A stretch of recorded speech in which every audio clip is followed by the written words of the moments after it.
A nossa cultura difere da cultura em que a Bíblia foi escrita.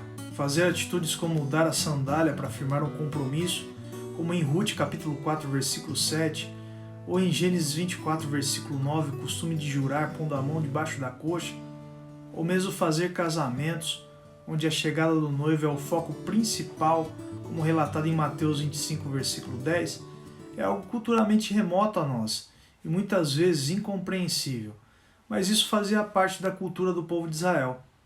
Existem choques entre culturas.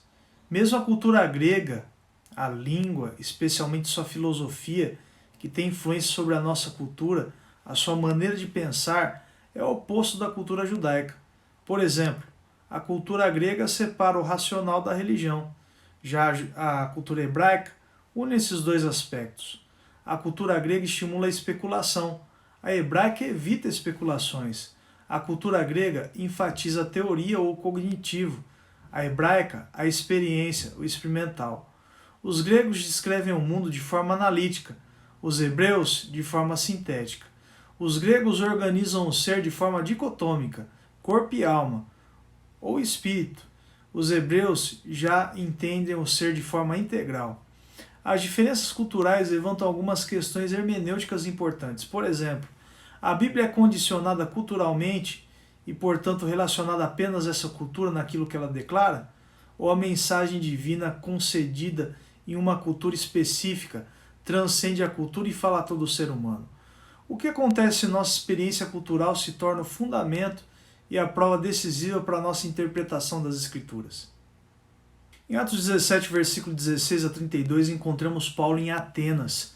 Ele foi levado até o Areópago por filósofos para trazer a sua mensagem, que era nova. Na verdade, era o Evangelho. Naquela cidade conhecida pela idolatria, Paulo apresenta de forma contextualizada uma mensagem. Nela percebemos a maneira com que o apóstolo trata uma cultura diferente. Primeiro, ele observou a religião ateniense e os elogiou no versículo 22. Segundo, utilizou o altar construído ali como ponto de contato para sua mensagem, no versículo 23, e contextualizou o evangelho utilizando frases de poetas gregos como Epimênides, Arato, Cleantes, para destacar que o Deus Criador é a fonte de toda a vida. Paulo muito sabiamente estudou sobre a cultura grega, inclusive o altar referido fora feito pela orientação de Epimênides, que orientou que fizessem sacrifício por causa de uma praga que afetou Atenas no ano 590 a.C. E essas ovelhas, ele falou, que deveriam ser oferecidas ao Deus que elas escolhessem. Elas pararam em um lugar vazio, então eles edificaram um lugar ao Deus desconhecido. Uma coisa é certa, como Paulo nos diz, todos somos criados por Deus, no versículo 26 ele diz isso, e precisamos de salvação oferecida através de Cristo Jesus, no versículo 31 é relatado. Embora sejamos culturalmente muito diferentes de acordo com a Bíblia, há um elo comum que une todas as pessoas apesar de suas diferenças. E isso é, Deus é nosso Criador, o Criador de toda a humanidade. E a nossa pecaminosidade e necessidade de salvação não se resume a uma cultura. Todos precisamos da salvação oferecida através da morte e ressurreição de Jesus Cristo. Deus falou a gerações específicas, mas preservou sua palavra para as futuras gerações. Ele fez isso porque suas verdades transcendem locais e circunstâncias limitadas. Vou dar um exemplo aqui, a álgebra.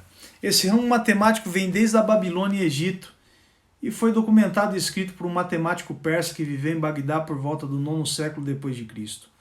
A álgebra é a parte da matemática que usa letras e números no cálculo.